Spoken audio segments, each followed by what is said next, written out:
우리 성도님들은 저를 보고 이렇게 앉기 때문에 찬양대의 그 영감 넘치는 찬양을 오롯이 감상하기가 조금 어려운 부분이 있는 것 같아요. 근데 제가 여기에 있으니까 저를 위해서 하나님께서 주시는 선물처럼 느껴집니다. 다음엔 예배를 성도님들도 위에 와서 좀 드리면 찬양대 할 때만이라도 이렇게 와서 들으면 좋겠다는 그런 마음이 듭니다. 오늘 이 시간 그들도 다 하나가 되어 그들도 다 하나가 되어라는 제목으로 하나님 말씀 증거하겠습니다. 부임 설교입니다.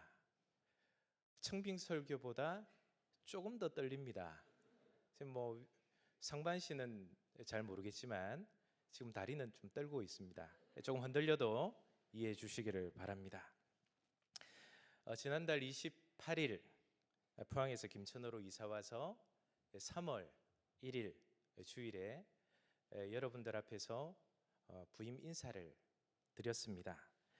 얼굴은 기억에 잘 안 남고 온 가족이 인사를 너무 잘해서 원로 목사님이 하신 꼭 공산당 같다. 혹시 이 말만 기억하고 계신 건 아니죠? 뜨거운 환대에 깊은 감사를 드립니다. 교회 배려로 이삿짐을 하나 둘씩 정리해 가고 있는 중이고 또 함께 동역하는 목사님들과 함께 지난 오랜 시간 동안의 그 운남교회의 사역들을 하나하나씩 점검하면서 앞으로 어떻게 섬겨가야 할 것인지를 기도하면서 그렇게 나누는 시간을 가졌습니다.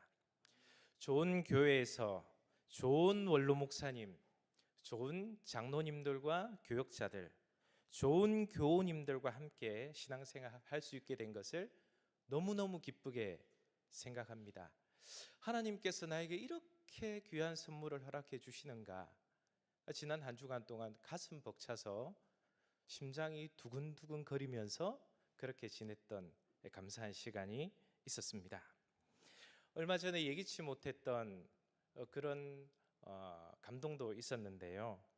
김천으로 전입신고를 한 그날 율곡동 주민센터에서 전화가 왔습니다. 여보세요.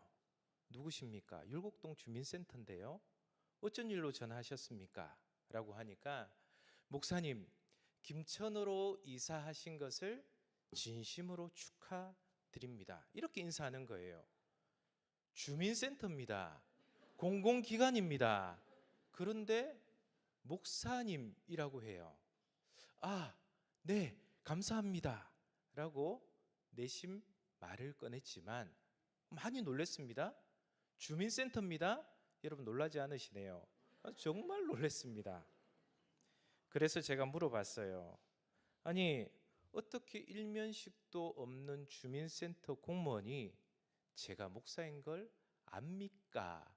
그러면서 속으로 이야, 김천 운남교회 담임 목사 영향력 있는 자리구나, 이렇게 혼자 착각을 좀 했어요.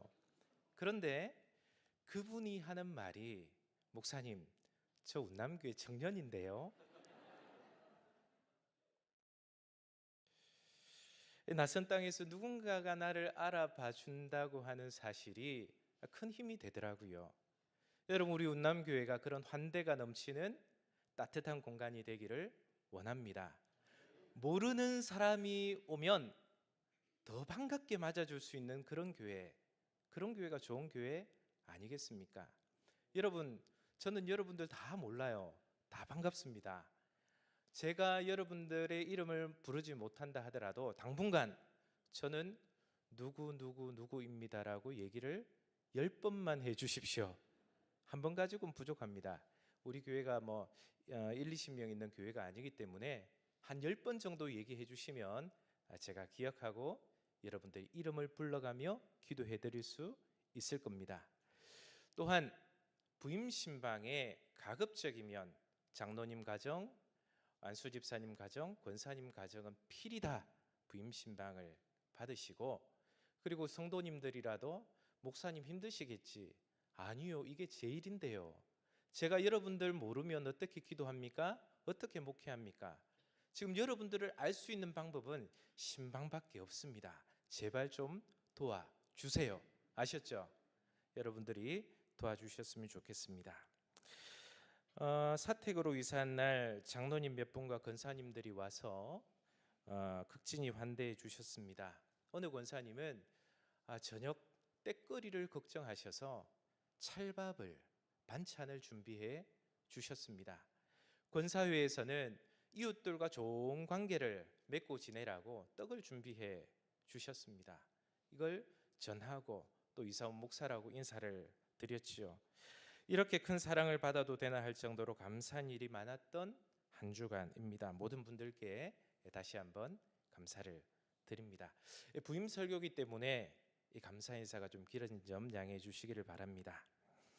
담임 목사로 청빙이 결정된 이후에 부임 설교 때 어떤 말씀을 전할까 진짜 고민을 많이 했습니다. 여러분, 목사님은 늘 이제 매주 설교를 해야 하고 설교사를 감당해야 되는데 그렇게 많이 고민은 안 하거든요. 근데 부임 설교니까 고민이 많이 돼요. 그런데 그때 하나님께서 주신 마음이 있었습니다. 뭐냐 하면 하나됨이라는 마음을 주셨어요. 뭐라고요? 하나됨. 여러분들이 화답해 주시면 제가 좀 더 힘이 납니다. 뭐라고요? 하나됨. 하나됨이라는 마음을 주셨습니다. 에베소서 4장 3절에 이런 말씀이 있습니다. 평안에 매는 줄로 성령이 하나 되게 하는 것을 힘써 지키라. 이 말씀은 교회의 신학적 근거입니다. 성령 하나님이 이미 우리를 하나 되게 하셨습니다. 운남교회라는 믿음의 울타리 안에서 우리를 하나 되게 만들어 주셨습니다.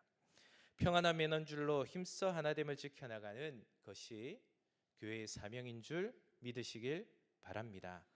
여러분, 운남교회라는 것은요, 이 공간만이 운남교회가 아니고 제 한 사람, 여러분 한 사람 한 사람이 운남교회임을 믿습니다. 여러분들이 어떤 삶의 자리에 가든지 간에 이 하나됨을 지키기로 결단하고 결심한다면 그것은 곧 교회의 사명을 이루는 일이 되는 거예요. 따라서 교회는요, 절대 차별해서는 안 됩니다. 잘 사는 사람이나 못 사는 사람이나 건강한 사람이나 병약한 사람이나 많이 배운 사람이나 적게 배운 사람이나 나이가 많은 사람이나 적은 사람이나 남자나 여자나 어떤 경우에라도 차별해서는 안 됩니다. 사도 바울은 갈라디아서 3장 28절에서 이런 말씀을 합니다. 너희는 유대인이나 헬라인이나 종이나 자유인이나 남자나 여자나 다 그리스도 예수 안에서 하나이니라 라고 말씀하십니다. 우리는 다 그리스도 예수 안에서 하나입니다. 믿으십니까? 여러분, 이 하나 된다는 것은요, 획일화를 의미하는 것은 아닙니다. 공산당처럼 우양우 자양자하면 모두 다 우양우하고 자양자하라는 의미가 아닙니다. 하나됨은요, 다양해요. 얼굴도 다르고 성격도 다르고 삶의 환경도 다 다르지만 이 모든 것 안에서 주님 안에 마음을 모으는 것, 같은 마음을 가지고 나아가는 것, 그것이 뭐라고요? 하나됨이라는 것이죠. 운남교회에 부임하기 전에 오늘 장성교회 얘기를 한 2번 정도 할 건데요. 저는 포항 장성교회를 섬겼습니다. 장성교회는 1984년도에 정년수 원로 목사님께서 하나님의 은혜를 크게 받으시고 천막에서 시작된 교회가 장성교회입니다. 올해로 교회 나이 42살, 중년의 나이입니다. 이렇게 얘기하면 우리는 뭐고 그렇게 생각하지 마시고요. 지금 장성교회 얘기하는 거예요. 운남교회에 비하면 역사가 많이 짧은 것이 사실입니다. 그런데요, 장성교회가 이 42년 동안 포항의 탑5 교회로서 교회가 놀랍도록 부흥하고 성장할 수 있었던 비결을 저는 7년 6개월의 섬김을 통해서 깨달았습니다. 그게 뭐냐 하면요, 모든 교들이 하나 되기 위해서 힘썼다는 사실이에요. 현재 박석진 목사님께서 담임 목사님으로 섬기고 계십니다. 몇 대 목사님이실까요? 2대. 그러니까 창립하신 목사님이 1대시고요. 42년 됐는데 2대 목사님이세요. 지금 2대 목사님이 섬기고 계신 겁니다. 세상에 완벽한 목회자가 있을까요? 없을까요? 없습니다. 완벽한 성도가 없는 것처럼 완벽한 목회자 또한 없습니다. 천막교회로 시작한 정년수 원로 목사님에게 허물이 없을까요? 또한 현 규모 있는 교회를 담임하고 있는 박석진 목사님에게 연약함이 없을까요? 허물도 있고 연약함도 있습니다. 그런데 교회가 든든하게 성장할 수 있었던 것은 온 성도들이 함께 기도하면서 하나됨을 지키려고 힘쓰기 때문입니다. 부임 설교를 하면서 저는 교우들에게 부탁드릴 말씀이 있습니다. 성령이 하나 되게 하신 것을 힘써 지키는 우리 모두가 되었으면 좋겠습니다. 저라고 왜 허물이 없겠습니까? 지금은 허니문 기간이잖아요. 그래서 우리 장로님들도, 안수 집사님, 권사님, 우리 성도님들도 사랑의 눈으로 봐주십니다. 그런데 이 허니문 기간이 끝이 나면 이제 목회 생활이 시작되는 거거든요. 그러면 허물도 보이고 연약함도 보이게 되는 거죠. 그때마다 넘어지고 실수하더라도 허니문 때의 그 사랑을 생각하면서 좀 고이 덮어주시고 뒤에서 묵묵히 기도해 주시기를 간곡히 부탁드립니다. 목회자는요, 교회 성도들의 기도의 수준만큼 자랍니다. 교인들은요, 목회자의 수준만큼 성장해요. 목회자가 잘나서 교회가 잘나는 것도 아니고 성도들이 뛰어나서 교회가 잘 되는 것도 아닙니다. 목회자도 자라가야 하고 성도들도 자라가야 합니다.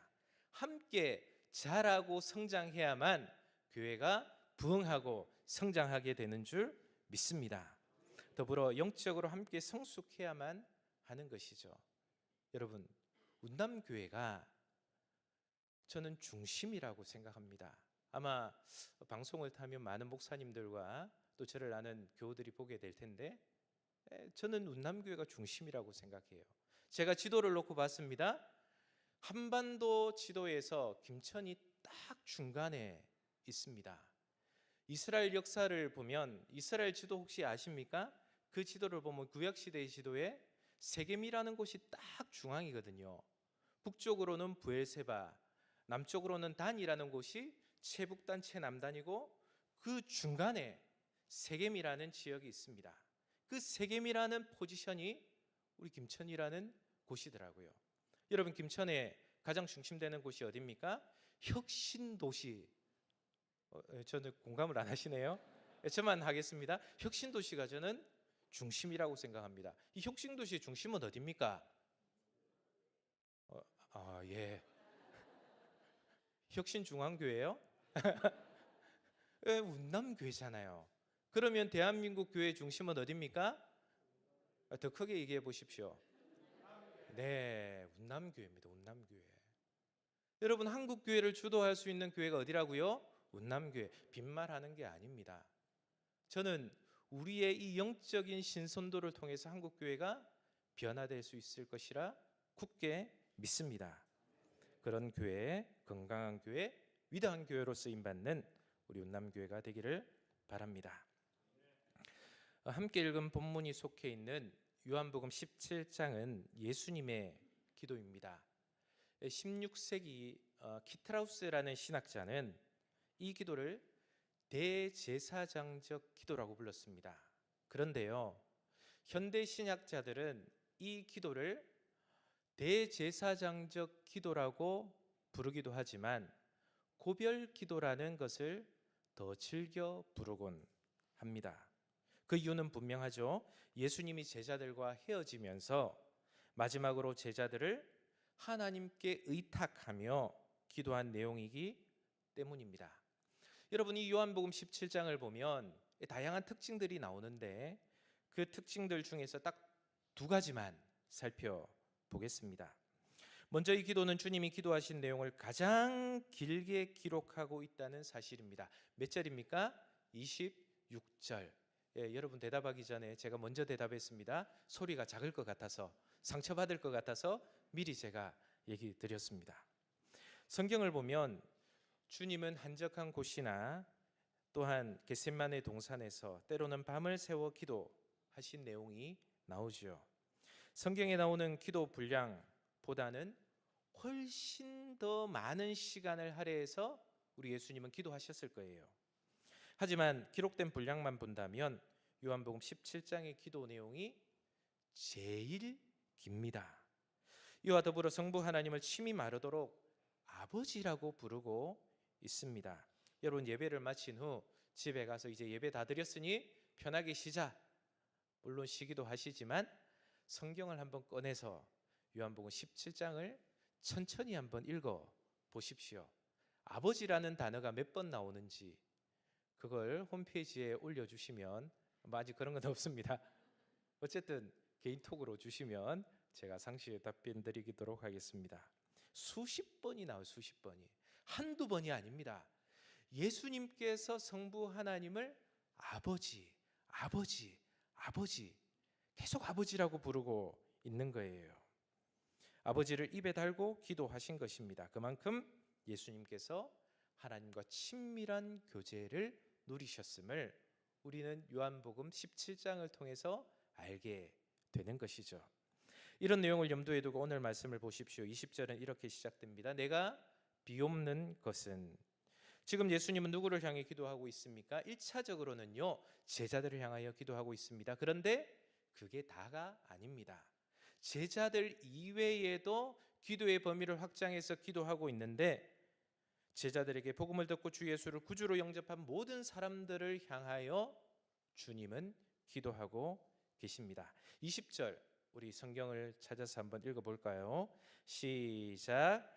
내가 비옵는 것은 이 사람들만 위함이 아니요 또 그들의 말로 말미암아 나를 믿는 사람들도 위함이니. 여기서 2000년 전의 상황과 오늘의 현실이 만나는 접촉점이 이루어집니다. 예수님께서 말씀하신 것처럼 앞으로 계속해서 믿게 될 사람 중에 우리도 포함되어 있잖아요.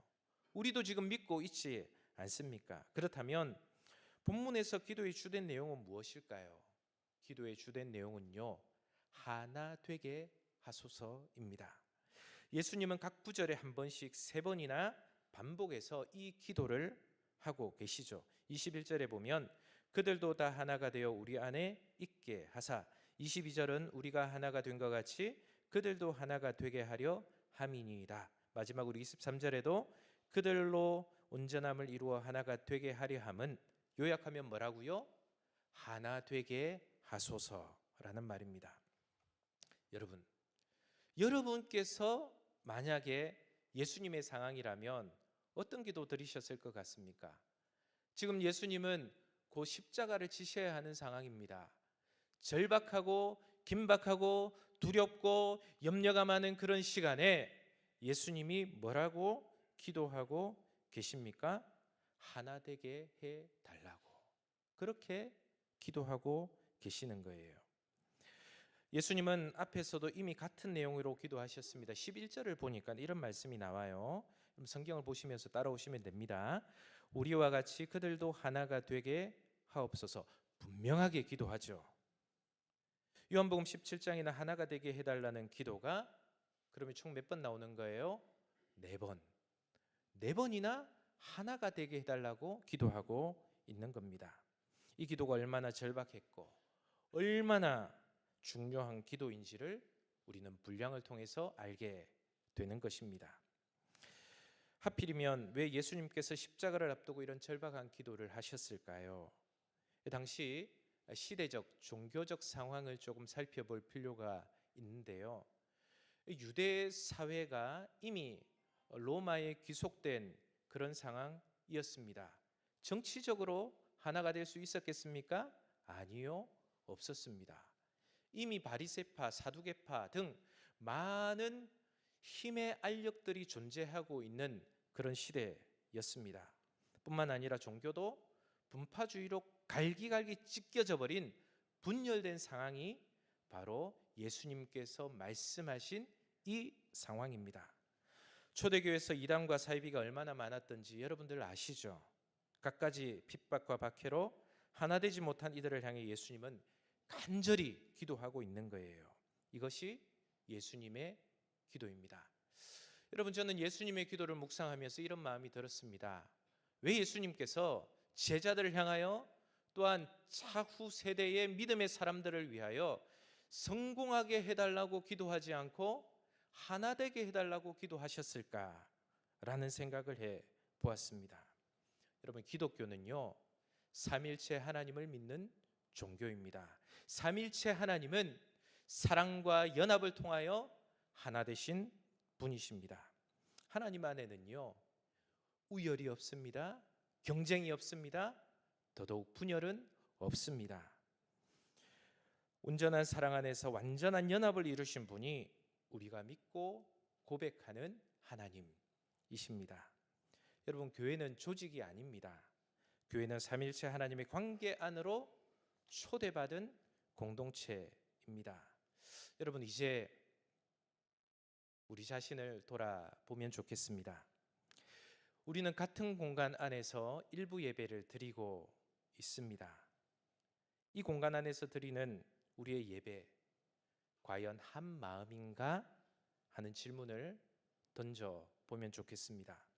함께 찬양하고 기도하고 말씀을 듣지만 같은 영을 품고 있는가? 하나됨이 주님의 뜻이라면 우리는 어떻게 하나됨을 이룰 수 있을까요? 사랑만 외치면 진정 하나가 될 수 있겠습니까? 요한복음 17장 17절에는 예수님 어떻게 하나가 될 수 있는지 말씀해 주십니다. 17절 우리 같이 한 목소리로 읽겠습니다. 시작.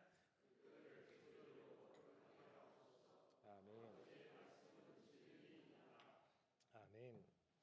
그들을 진리로 거룩하게 하소서라고 기도하죠. 여러분, 진리가 빠진 연합은요, 타협입니다. 십자가가 빠진 일치는 위장된 평화입니다. 교회 하나됨은 성격이 같아서도 아니고 취향이 동일해서도 아닙니다. 복음 안에서 하나 되는 것, 그것이 진정 하나 되는 것입니다. 여러분, 우리는 십자가 앞에서 본질적으로 똑같습니다. 말씀을 전하는 장선호 목사나 말씀을 함께 듣고 공명을 일으키는 여러분들이나 본질적으로 똑같습니다. 그러하기에 십자가 앞에서 우리는 자랑하거나 우월한 사람이 없는 것이죠. 복음이 중심이 될 때 세대나 직분, 배경도 하나가 됩니다. 하나님이 그리스도 안에 있고 그리스도가 성도 안에 있을 때 나타나는 결과가 성도의 온전함과 하나됨이라는 사실입니다. 오늘 설교 제목은 그들도 다 하나가 되어입니다. 앞서 이 말씀 속에서 그들이라는 인칭 대명사, 이 단어에 저와 여러분들의 이름도 들어있다고 말씀드렸습니다. 왜 교회에서 하나 되자 합니까? 우리끼리만 잘 지내라고? 아니죠. 우리끼리만 친교하라고? 아니죠. 교회 하나됨에는 훨씬 더 큰 의미와 목적이 있는 거예요. 21절 하반절 말씀입니다. 세상으로 아버지께서 나를 보내신 것을 믿게 하옵소서. 세상이 하나님을 믿게 하기 위해서 어떻게 한다고요? 하나 되자는 거예요.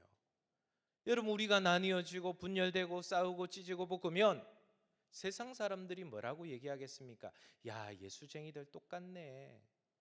사랑이 있다면서 사랑은 개뿔? 아무것도 아니네. 그렇게 말하지 않겠어요? 우리가 하나된 모습으로 하나님 앞에 나아갈 때, 운남교회가 하나된 모습으로 앞으로 전진할 때 운남교회 주변에 있는 지역 주민들이 알게 모르게 보는 거라고요. 그러면서 하나님은 살아계시구나, 하나님은 함께 하시는구나, 이것을 깨닫게 되는 거 아니겠습니까? 분열된 교회는요, 점점 복음을 약화시킵니다. 하나된 교회는 점점 복음을 강하게 합니다. 교회의 강력한 전도 전략이 무엇일까요? 아마 제가 다 파악은 못했지만 운남교회 안에도 전도대가 있죠. 네, 전도 지금 나가시나요? 아, 예, 나가셔요.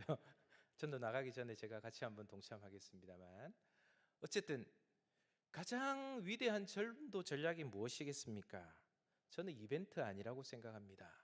하나된 모습을 보여주는 거예요. 하나된 공동체가 가장 큰 선교 전략입니다.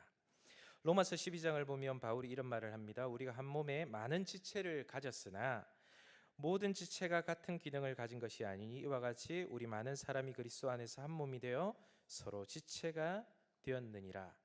바울은 자신의 다른 서신 고린도 전서 12장에도 비슷한 말을 합니다. 몸은 하나인데 많은 지체가 있고 몸의 지체가 많은 한 몸임과 같이 그리스도도 그러하니라.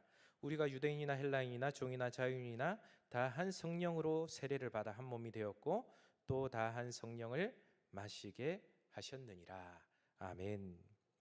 성령의 역사는요, 하나 되게 하는 역사입니다. 반대로 사단의 역사는 다투게 하고 나뉘어지게 하고 서로 얼굴을 붉히게 합니다. 사탄이 하와와 아담의 마음속에 들어가니까 어떻게 됩니까? 여러분, 그들이 하나님을 거역하잖아요. 또한 서로가 서로에게 책임을 전가하기 시작합니다.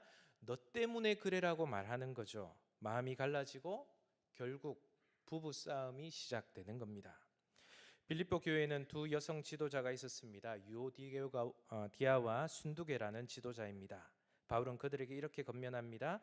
내가 유오디아를 권하고 순두계를 권하노니 주 안에서 어떤 마음을 품으라고요? 같은 마음을 품으라. 같은 마음을 품으라. 아무리 선한 뜻을 가져도 하나 되지 못하면 유익함이 없는 거예요.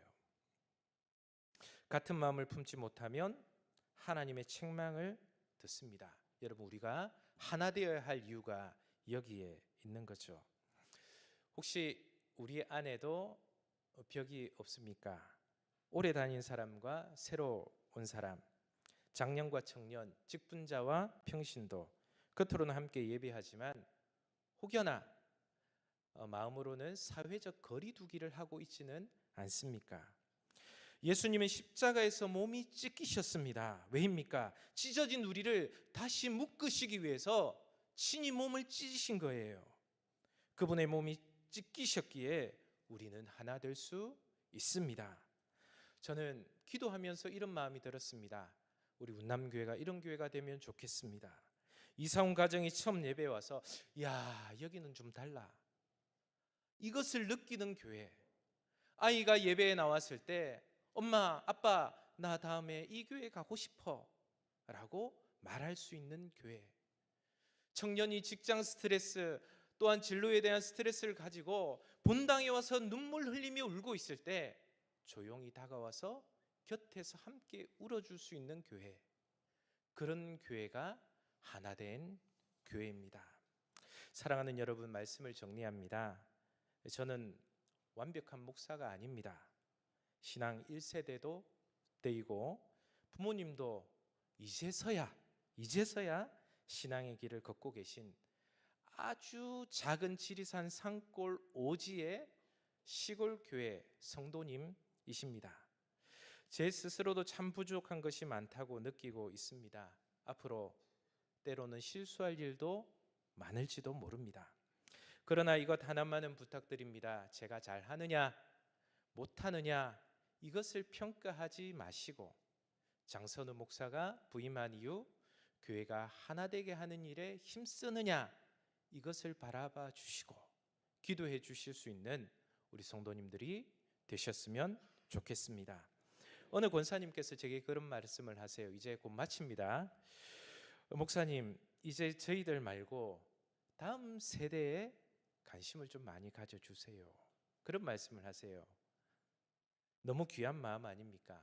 그런데 제가 아무 생각하지 않고 그 권사님의 말씀을 듣고 즉각 이렇게 대답했습니다. 다음 세대에 집중해야지요. 하지만 지금까지 교회를 위해 헌신과 수고를 아끼지 않으신 어르신들도 제 목양의 중심입니다.